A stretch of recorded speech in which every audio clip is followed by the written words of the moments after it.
할렐루야. 오늘 하나님의 영에게 크게 감동되어라는 말씀으로 여러분들에게 하나님의 말씀을 선포하겠습니다. 사무엘상 11장은 사울의 처음이자 마지막 전성기가 쓰여 있는 장이 사무엘상 11장입니다. 그나마 사무엘상 11장에서 사울이 가장 빛날 때, 사울의 가장 전성기였는데 불과 11장뿐이 없어요. 그 뒤로 사울이 왕위를 뺏기기 때문에 사울에게 그나마 찬란했던 시기가 사무엘상 오늘 읽었던 11장이 전부입니다.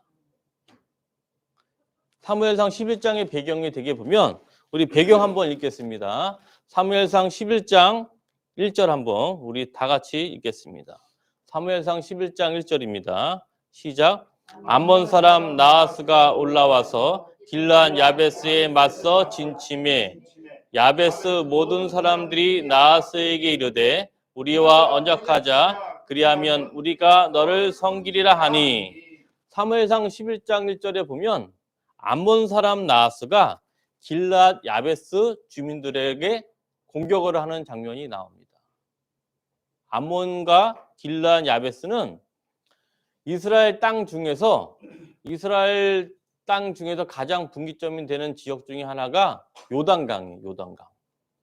요단강 동쪽에 있는 지역에 암몬 사람이 살고 그 주변에 요단강 동쪽에 므낫세 지파, 그다음에 갓 지파, 루벤 지파가 있는데 이 암몬 사람 이방인 족속이 지금 어디 침범하냐면 길르앗 야베스, 므낫세 반 지파 지역 사람들을 이제 공격하려고 하고 있습니다.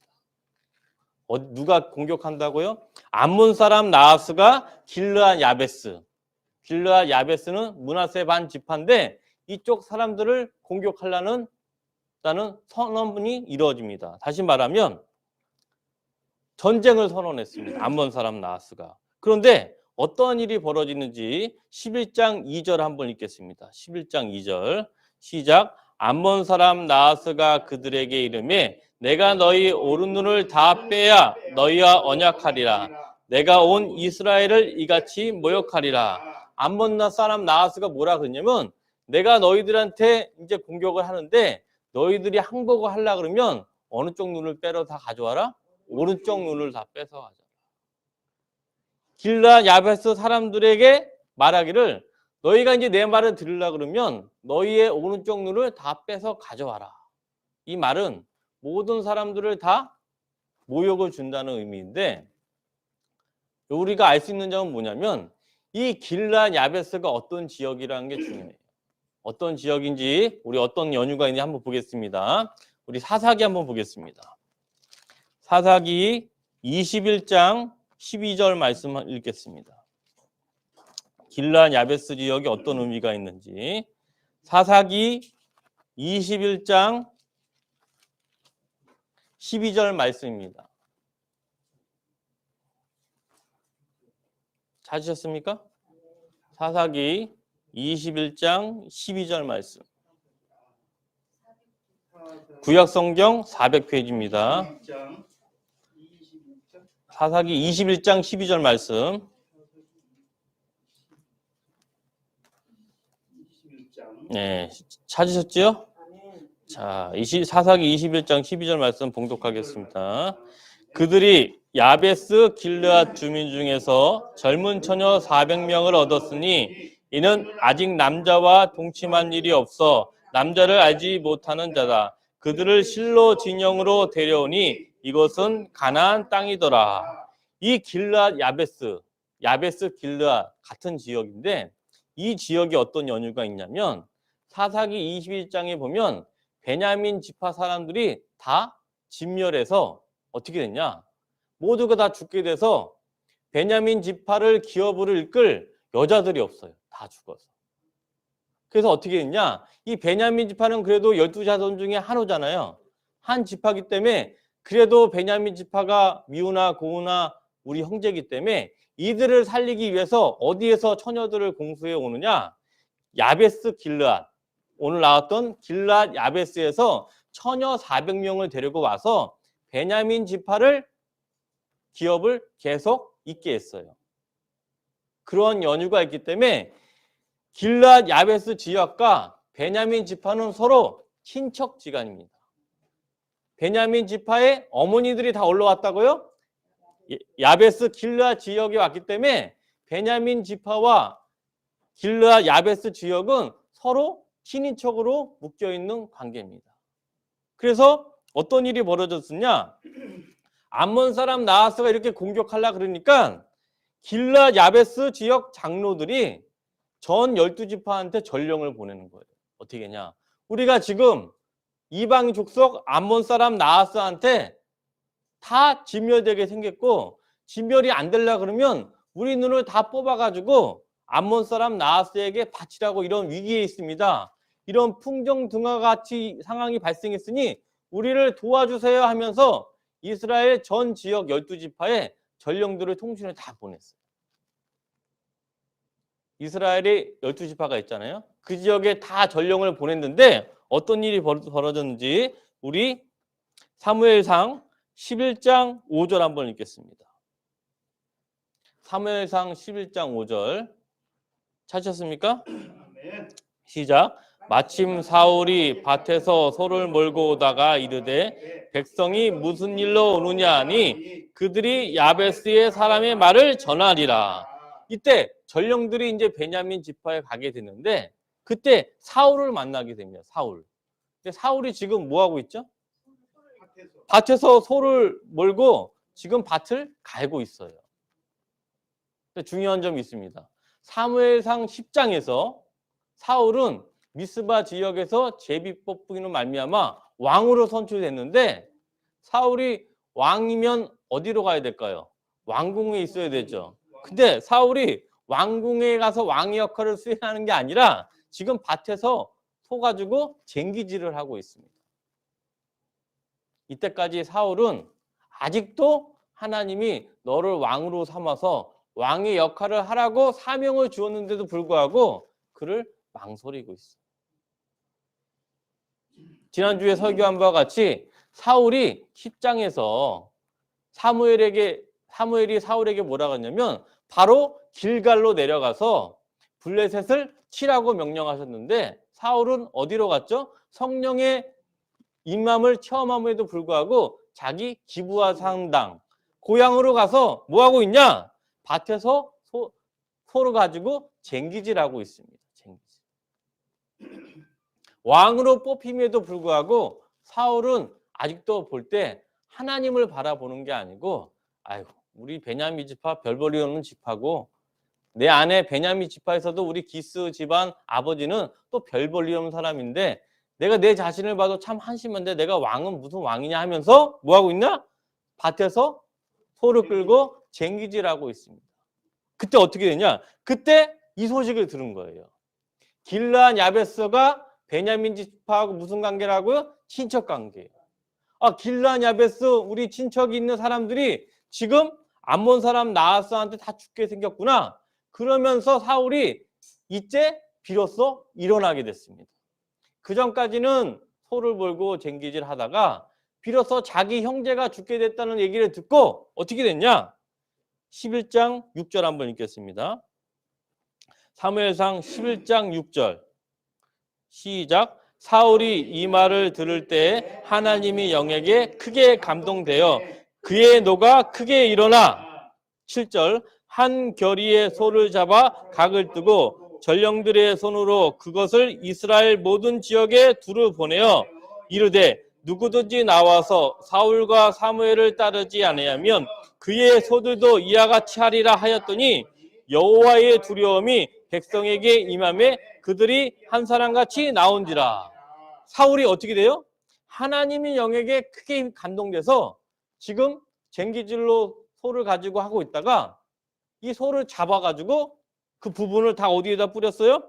12지파한테 다 뿌리면서 너희들이 지금 우리의 동족 길르앗 야베스 지역을 구해주지 않으면 이 소처럼 각을 떠서 다 없애버리겠다 공포를 하니까 비로소 그들이 이스라엘 백성들이 두려워서 나왔는데 얼마나 나왔는지 한번 보겠습니다. 사무엘상 11장 8절 말씀 찾으셨습니까? 아멘. 사울이 베색에서 그들의 수를 세어보니 이스라엘 자손이 30만 명이요 유다 사람이 3만 명이더라. 30만 명의 대군이 사울의 명령에 따라서 처음으로 대동단결하게 됐습니다. 그 원인이 무엇이죠?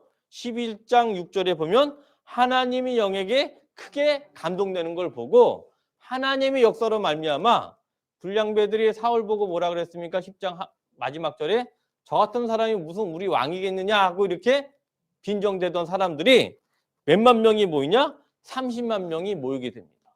그 원인이 뭐예요? 11장 6절에 나온 하나님의 영에게 크게 감동되매 라는 말이 나옵니다.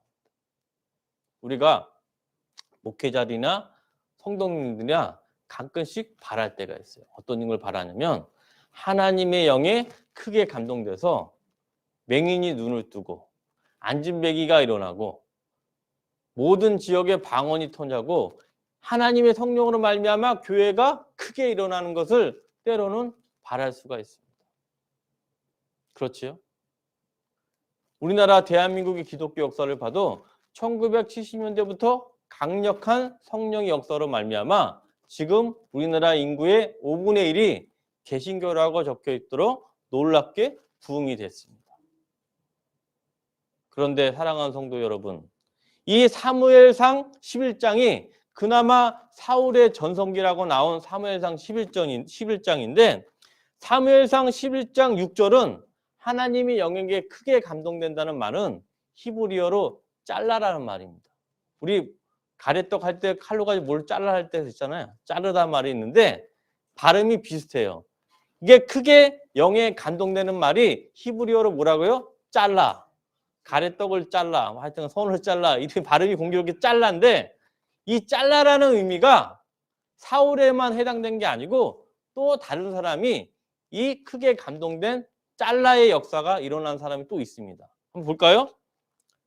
사사기 14장 6절 말씀. 크게 감동된다는 게 히브리어로 뭐라고요? 잘라. 외우기 쉽죠? 잘라. 자, 사사기 14장 6절 한번 읽겠습니다. 똑같은 사람이 또 나옵니다. 사사기 14장 6절 말씀. 찾으셨습니까? 사사기 14장 6절. 시작. 여호와의 영이 삼손에서 강하게 임하니 그가 손에 아무것도 없이 그 사자를 염소 새끼를 찢는 것 같이 찢었으나 그는 자기가 행한 일을 부모에게 알리지 아니하였더라. 14장 19절 오늘 또 한번 읽겠습니다. 사사기 14장 19절. 시작. 여호와의 영이 삼손에게 갑자기 임하심에 삼손이 아스글론에 내려가서 그곳 사람 30명을 쳐 죽이고 노력하여 수수께끼 뿐 자들에게 옷을 주고 심히 노하여 그의 아버지 집으로 올라갔고. 사사기 14장에 그 유명한 사사 누가 나오냐? 삼손이 나옵니다. 근데 삼손에게 두 번의 잘라가 임했어요. 어떻게 되냐? 14장 6절에 여호와의 영이 삼손에게 강하게 임하니, 사사기 14장 19절에 여호와의 손이 삼손에게 갑자기 임하매. 강하게 갑자기 여호와의 영이 임했던 사람이 누구냐? 바로 삼손입니다. 사랑하는 성도 여러분, 여러분들이 생각할 때 삼손에 대한 이미지가 좋습니까? 좀 그렇습니까? 삼손이 믿지 않는 사람들도 삼손 그러면 다 알아요. 그렇죠? 기사에 보면 삼손 같은 힘이 나타났다. 스포츠 역도나 아니면 유명한 사람한테 삼손 같은 괴력이 나타났을 때 대표 명사가 누구냐? 삼손인데, 삼손은 어떤 사람이냐면 나시린입니다. 나시린. 나시린은 뭐냐? 입에 술을 대면 안 되고 머리를 자르지 않을 정도로 가장 거룩하고 하나님의 신실한 사람이 나시린인데, 삼손은 그의 정반대되는 사람 바로 삼손이었습니다. 삼손이 가장 중요했던 것은 하나님이 아니고 이성관계였어요.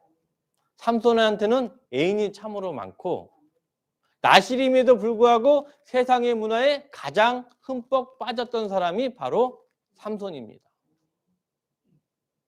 삼손이 사사기에 나온 사사 중에서 가장 마지막에 위치해 있어요. 그 말은 뭐냐? 그만큼 삼손이 타락할 정도로 이스라엘이 마지막까지 속색이고 마지막까지 세상의 문화에 흥청망청 됐던 역사를 상징하는 게 바로 삼손입니다. 그런데 중요한 점은 이 삼손에게 어떻게 여호와의 영이 어떻게 있죠? 여호와의 영이 삼손에게 강하게 갑자기 임한다는 히브리어 짤라를 쓰고 있어요. 짤라. 그러면 사랑하는 성도 여러분, 이 짤라가 좋은 의미일까요? 나쁜 의미일까요? 좋은 의미도 있으면서 나쁜 의미가 속해져 있어요. 어떻게 생각하면 여러분들 혹시 미식축구 좋아하세요? 미식축구 아세요? 보긴 봤죠. 그러면 미식축구에 공을 잡고 있으면 상대편 팀에서 그 공을 잡으려고 갑자기 달려들죠. 그게 바로 짤라예요. 그러니까 이 사람이 좋아서 여호와의 영이 임한 게 아니고 네가 하나님이 세상의 사람이 아니고 세상의 문화에 찌들어 있지만 하나님의 역사를 위해서 하나님의 일을 하기 위해서 억지로 하나님이 영이 임한다는 게 짤라입니다. 무슨 말씀인지 아시겠어요? 그러면 하나님이 사랑하고 하나님의 마음에 맞는 사람은 갑자기 임할까요? 갑자기 역사할까요? 다른 방법이 있어요. 하나님이 좋아하는 방법한테 쓰는 표현법이 어떻게 있느냐? 우리 한번 보겠습니다. 사사기 18장 12절부터 다시 한번 말씀. 사무엘상 18장 12절부터 14절 말씀. 하나님의 마음에 드는 사람한테 표현하는 방법이 나옵니다. 갑자기 강하게 임하는 게 아니라 하나님의 마음에 드는 사람한테 임하는 방법이 나옵니다. 사사기 18장 12절부터 14절 말씀. 사무엘상 18장 12절부터 14절 말씀 찾으셨습니까? 네. 우리 다 같이 봉독하겠습니다. 사무엘상 18장 12절부터 14절 말씀 시작. 여호와께서 사울을 떠나 다윗과 함께 계심으로 사울이 그를 두려워한지라. 그러므로 사울이 그를 자기 곁에서 떠나게 하고 그를 천부장으로 삼음에 그가 백성 앞에 출입하며 다윗이 그의 모든 일을 지혜롭게 행하니라. 여호와께서 그와 함께 계시니라. 다윗을 쓸 때는 하나님이 뭐라 그러냐면 함께하는 하나님. 함께하는, 우리와 함께한다. 그 역사가 뭐 히브리어로 임마누엘 하나님. 하나님의 마음에 들 때 쓰는 표현은 하나님이 우리와 함께한다는 표현을 써요. 하나님의 영이 갑자기 강하게 임하는 게 아니라 하나님이 살아가는 자에는 하나님의 영이 함께한다는 표현을 씁니다. 사랑하는 성도 여러분, 왜 사울과 삼손에게 강하게 갑자기 여호와의 영이 임한다는 말을 쓸까요? 갑자기 강하게 임한다는 말은 한편으로는 좋은 말이 되겠지만 이게 불길한 의미가 있어요. 갑자기 임한다는 말은 갑자기 떠날 수가 있다는 의미가 표현되어요. 인생에서 갑자기 성공하면 갑자기 실패할 확률이 높을까요? 낮을까요? 높아요. 성공이라는 것은 한 단계 한 단계 스텝 바이 스텝으로 올라갈 때 꾸준하게 견고하게 성공이 오는 반면에 벼락부자로 출세하면 갑자기 몰락할 수가 있습니다. 그게 갑자기 강하게 여호와의 영이 임할 때 큰 폐단이 나타날 수가 있습니다. 여하튼 사울이 하나님의 영이 갑자기 임해서 어떻게 됐냐? 암몬 사람 나핫을 물리쳤을까요? 안 물리쳤을까요? 물리쳤습니다. 물리쳐서 어떻게 됐느냐? 우리 사무엘상 11장 14절부터 15절 말씀 우리 한번 읽겠습니다. 물리친 다음에 어떻게 됐는지. 사무엘상 11장 14절 15절 말씀 찾으셨지요? 아멘. 시작. 사무엘이 백성에게 이르되 오라 우리가 길갈로 가서 나라를 새롭게 하자. 모든 백성이 길갈로 가서 거기서 여호와 앞에서 사울을 왕으로 삼고 길갈에서 여호와 앞에 화목제를 드리고 사울과 이스라엘 모든 사람이 거기서 크게 기뻐하니라. 사무엘상 11장 14절부터 15절 보면 드디어 사울이 어디로 가냐? 길갈로 갑니다. 길갈로 가서 사울이 하나님께 제사 드린 게 거의 안 나오는데 11장 15절에 보면 하나님 앞에 화목제, 제사를 드리고 같이 기뻐하게 됩니다. 화목제는 어떤 의미가 있냐면 우리가 보통 그 속죄제, 속건제를 드리면 그 제사 음식을 누구만 먹냐면 제사장만 먹어요. 근데 화목제를 드릴 땐 제사장도 음식을 먹고 같이 제사 드린 모든 사람도 같이 음식을 먹습니다. 다시 말하면 축제를 여는 게 바로 화목제인데 중요한 점이 있습니다. 사무엘상 11장 15절에 보면 사울과 이스라엘 모든 사람들이 거기서 크게 기뻐하니라고 나옵니다. 근데 중요한 점이 있어요. 여기 사무엘이 있습니까? 없습니까? 없어요.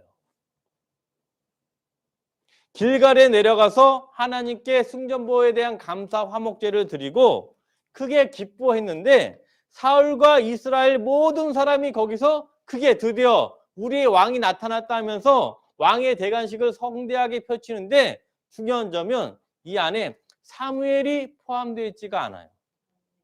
할렐루야. 사무엘이 길갈로 내려가라고 명령한 것은 사무엘서 10장에 분명히 네가 즉시 지금 길갈로 내려가서 누구랑 싸우라 그랬죠? 블레셋과 싸우라 그랬어요. 사울이 싸워야 될 대상은 처음에 이어야 될 대상은 암몬 사람 나하스가 아니고 분명히 누구냐? 블레셋입니다. 블레셋이 이스라엘의 최대 라이벌이었기 때문에 하나님이 명령한 첫 번째 하나님이 사울에게 명령한 것은 암몬 사람 나하스와 싸우는 게 아니라 누구랑 싸우는 거예요? 블레셋과 싸우기 위해서 길갈로 내려갔는데 사울은 망설이다. 자기의 친적 길르앗 야베스가 공격을 당했을 때 비로소 그때 움직였기 때문에 사무엘에게는 불안한 마음이 있었어요. 사무엘서 10장에서 바로 길갈로 내려가서 블레셋과 싸워서 승리했다면 사울과 같이 기뻐할 수가 있겠지만 사무엘은 아무리 봐도 비록 사울이 처음으로 승리를 거뒀지만 마음 가운데 불리기란 느낌이 있었다는 게 이 안에 담아 있습니다. 사무엘상 11장은 처음이자 마지막이자 사울의 큰 승전보가 나타난 전성기가 펼쳐져 있지만 사무엘상 11장 6절 하나님이 영에게 크게 감동되며 사무엘상 11장 15절 사울과 이스라엘 모든 사람들이 거기서 크게 기뻐하니라 이 두 구절 안에는 앞으로 사울이 미래가 밝지 않다는 게 내재되어 있습니다. 제가 초반에 얘기했듯이 여호와의 영이 강하게 임하는 사람이 누구라고요? 삼손과 사울. 삼손과 사울은 하나님의 마음에 합당한 사람이 아니고 오직 하나님의 역사를 위해서 갑자기 임한다는 게 히브리어 뭐라고요? 잘라. 이거는 좋아서 임한다는 게 아니고 내가 하나님의 일을 이루기 위해서 어쩔 수 없이 너를 들어 사용한다는 의미입니다. 왜 그게 문제되는지 한번 보겠습니다. 사무엘상 16장 14절 이게 바로 잘라 갑자기 영이 임한다는 거에 문제점이 나타날 수가 있어요. 사무엘상 16장 14절 말씀 찾으셨습니까? 네. 우리 잘라의 의미를 한번 생각해 보면서 읽겠습니다. 사무엘상 16장 14절 말씀 시작. 여호와의 영이 사울에게서 떠나고 여호와께서 부리시는 악령이 그를 번뇌하게 한지라. 사무엘상 16장 14절에서 어떻게 됐어요? 여호와의 영이 누구에서 떠납니까? 사울에게서 떠나고 오히려 여호와께서 부리신 악령이 그에게 강하게 임하게 됩니다. 이게 뭐냐? 히브리어 잘라의 양날의 검이에요. 하나님의 영이 임하더라도 하나님의 영이 임하는 거에서 끝나는 게 아니고 하나님의 영이 함께하고 내주해야 됩니다. 그렇게 그 유지를 하지 못하면 하나님의 영이 떠날 수가 있어요. 떠나고 뭐가 들어온다? 악령이 들어올 수가 있습니다. 이게 잘라의 양날의 검입니다. 여러분들이 생각할 때 그러면 두려워할 수가 있어요. 그러면 우리 사도행전에서 하나님의 영, 성령이 불같이 임하는 장면을 보고 연상이 될 텐데 우리 그 장면 한번 보겠습니다. 사무엘상 2장 1절부터 2장 1절 한번 보겠습니다. 사무엘상 2장 1절부터 3절까지 우리 짤라와 비교해서 사도행전을 통해서 한번 보겠습니다. 사도행전 2장 1절 사도행전 2장 1절부터 3절 말씀. 자, 사도행전 이게 이 말씀이 하나님의 영이 갑자기 임한 거와 차이가 있습니다. 사도행전 2장 1절부터 3절 말씀 찾으셨습니까? 우리 다 같이 봉독하겠습니다. 오순절 날이 이미 이름에 그들이 다 같이 한 곳에 모였더니 호련히 하늘로부터 급하고 강한 바람 같은 소리가 있어 그들이 앉은 온 집에 가득하며 마치 불의 혀처럼 갈라지는 것들이 그들에게 보여 각 사람에게 하나씩 임하여 있더니. 아멘. 사도행전 2장 3절을 보면 거기에 기도했던 모여온 성도들 앞에 각 사람 위에 하나씩 임하여 있더니 이런 말이 나옵니다. 각 사람에 하나씩 임하여 있더니. 그런데 이 임한다는 의미는 아까 말씀드렸던 히브리어 짤라와 정반대적인 의미입니다. 어떤 의미냐면 임한다는 의미는 내 안에 거주한다. 내 안에 산다는 의미입니다. 우리가 성령의 관념이 뭐냐면 구약시대의 성령과는 상호 내조하는 게 아니고 강하게 임했다가 강하게 사라질 수가 있는 게 성령의 측면인데 신약시대 새 언약의 성령은 뭐냐? 내 안에 임해서 내 안에 산다는 의미가 바로 하나씩 임하여 있더리라는 의미입니다. 이런 성령관을 잘 알고 계셔야 돼요.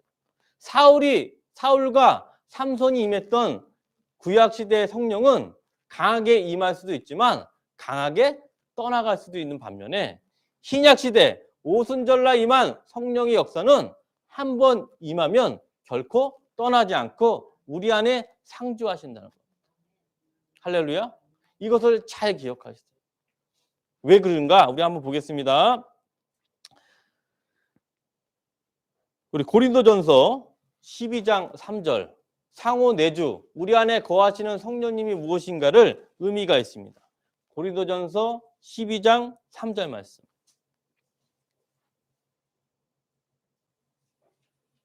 고린도전서 12장 3절 말씀.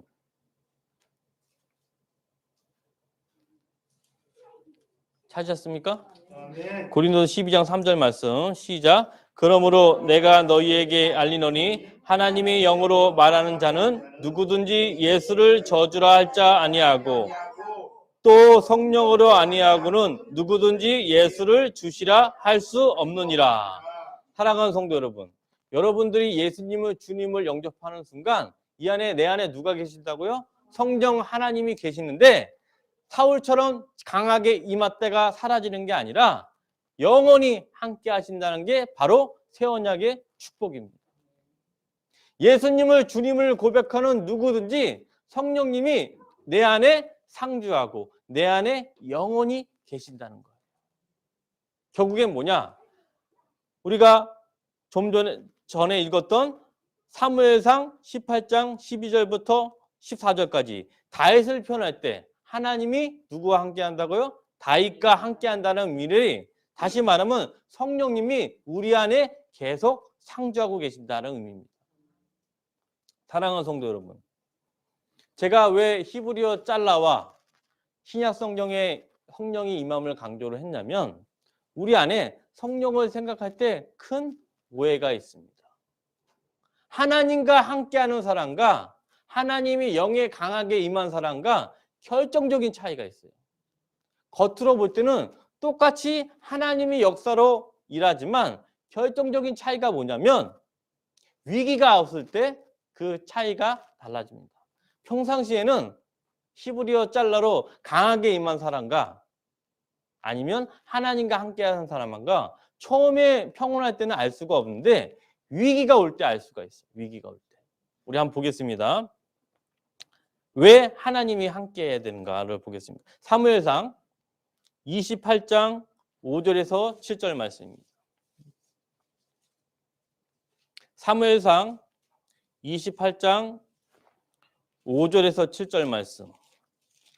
하나님의 영이 강하게 온 사람과 하나님과 함께하는 사람이 바로 극명하게 차이가 납니다. 사무엘상 28장 5절부터 7절까지 찾으셨습니까? 시작. 사울이 블레셋 사람들의 군대를 보고 두려워서 그의 마음이 크게 떨린지라. 사울이 여호와께 묻자오되 여호와께서 꿈으로도 우림으로도 선지자로도 그에게 대답하지 아니하시므로 사울이 그의 신하들에게 이르되 나를 위하여 신접한 여인을 찾으라. 내가 그리로 가서 그의 물으리라 하니 그의 신하들이 그에게 이르되 보소서 엔돌에 신접한 여인이 있나이다. 하나님의 영이 강하게 체험한 사울은 위기가 왔을 때 어떤 위기죠?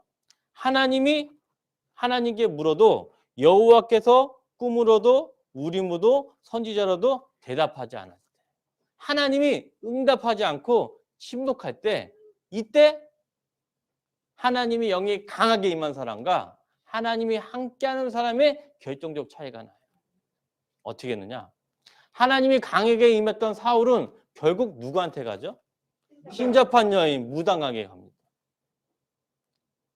그래서 결국 어떻게 되죠? 신접한 여인 무당에게 갔다가 그 다음날 사울은 자기 자식과 자기 본인이 몰살하게 됩니다. 그런데 이런 똑같은 현상이 발생했을 때 하나님과 함께하는 자는 어떻게 일어나는지 한번 보겠습니다. 시편 22편 1절부터 2절 말씀입니다.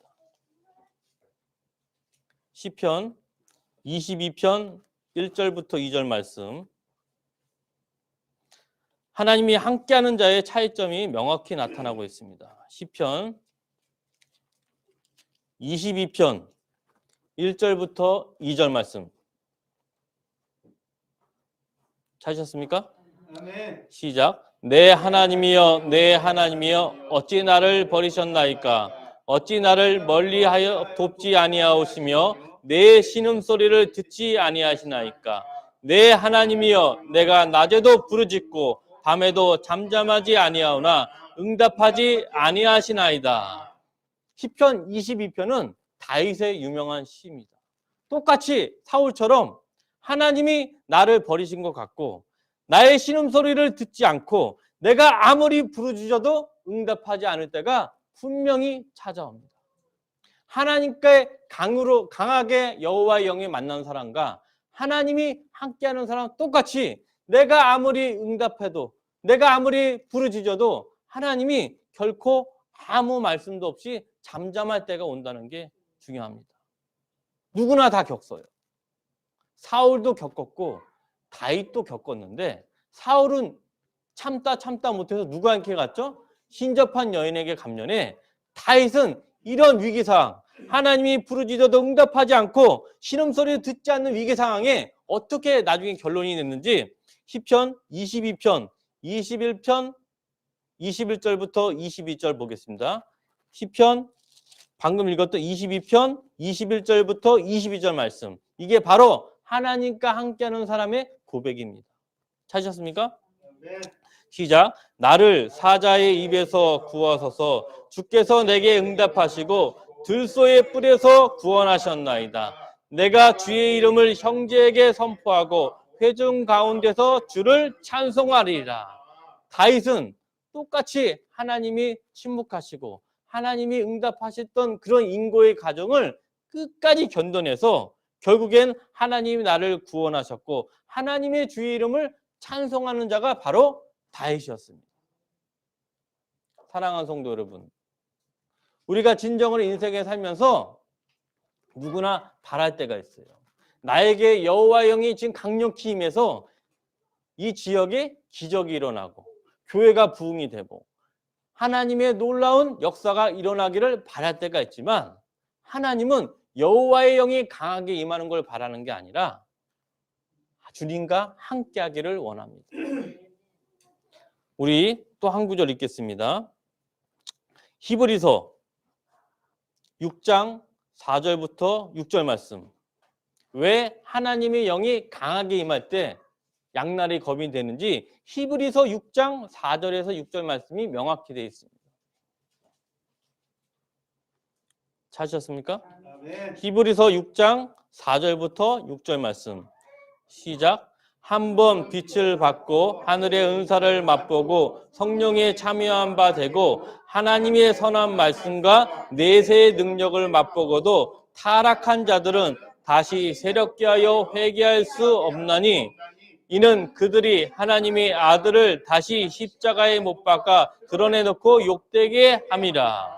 히브리서 6장 4절부터 6절에 보면 하나님의 은사를 맛보고 성령에 참여하고 하나님의 선한 말씀과 내세의 능력을 맛봤다. 다시 말하면 여호와의 영이 강한 걸 체험했음에도 불구하고 타락할 수가 있다는 거예요. 타락할 수가. 우리가 눈에 보이는 이적과 기적만을 추구하게 되면 큰 오해가 올 수가 있어요. 어떻게 되냐? 위기가 왔을 때 사울처럼 타락할 수가 있어요. 그럼 반면에 다윗처럼 하나님과 함께하는 자가 무엇인지 또 히브리서가 답을 제시하고 있습니다. 히브리서 3장 14절 말씀. 하나님과 함께하는 자가 어째서 다른지 그 이유가 명확히 나와 있습니다. 히브리서 3장 14절 말씀. 찾으셨습니까? 시작. 우리가 시작할 때 확실한 것을 끝까지 견고히 잡고 있으면 그리스도와 함께 참여한 자가 되리라. 하나님이 함께하는 자의 결정적인 비결은 뭐냐? 끝까지 견디어 참고 있다는 것입니다. 하나님의 영이 강하게 임한 사람은 사울처럼 하나님이 응답하지 않고 하나님이 침묵할 때 하나님을 찬송하고 구원한 게 아니라 신접한 여인으로 갈 수가 있어요. 그러나 하나님과 함께하는 자, 성령님이 상호 내주하는 자는 위기가 왔을 때도 시작과 끝이 동일하기 때문에 끝까지 하나님 구주 예수 그리스도를 잡고 있다는 게 바로 그 차이입니다. 사랑하는 성도 여러분, 인생에 있어서 시작도 중요하지만 시작보다 더욱더 중요한 점은 무엇입니까? 바로 끝입니다. 우리가 끝까지 하나님과 함께 하려면 무엇이냐? 하나님의 영이 크게 임하는 게 중요한 게 아니라 하나님이 우리와 함께 한다는 믿음을 끝까지 잡고 있어야 됩니다. 아멘. 하나님의 이름이 무엇이냐? 여호와 하나님입니다. 여호와 하나님. 이 여호와 하나님의 여호와는 어떤 의미냐면 함께 한다는 의미입니다. 함께하는 하나님. 이게 뭐라고요? 여호와 하나님입니다. 사랑하는 성도 여러분, 인생에 살면서 가장 중요한 점은 무엇이냐면 하나님의 크게 영에 감동되는 것도 중요하지만 인생에 고난이 올 때가 있어요. 어떤 고난이 가장 힘드냐면 분명히 하나님이 살아계시고 하나님이 역사하는데도 불구하고 사울과 다윗에게 공동되게 임한 것처럼 아무리 울부짖어도 하나님이 대답하지 않고 아무리 문을 들여도 하나님이 문을 열어주지 않을 때가 있습니다.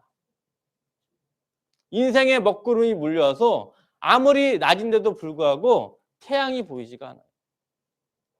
그럼에도 불구하고 먹구름 뒤에는 태양이 있습니까? 없습니까? 있습니다. 우리는 그 믿음을 가지고 끝까지 확실한 것을 잡고 있는 게 바로 하나님과 함께하는 사람입니다. 우리 욥기서 23장 8절부터 10절 읽고 마무리 짓겠습니다. 욥기서 23장 8절부터 10절 말씀. 이게 바로 하나님과 함께하는 자의 태도입니다. 욥기서 23장 8절부터 10절 말씀. 우리 말씀을 오늘의 말씀은 욥기서 23장 8절부터 10절 말씀을 이 하나 말씀만 마음에 새기면 오늘의 말씀이 무엇인지를 우리가 평생 기억할 수가 있습니다. 가장 핵심 말씀입니다. 욥기 23장 8절부터 10절 말씀 찾으셨습니까?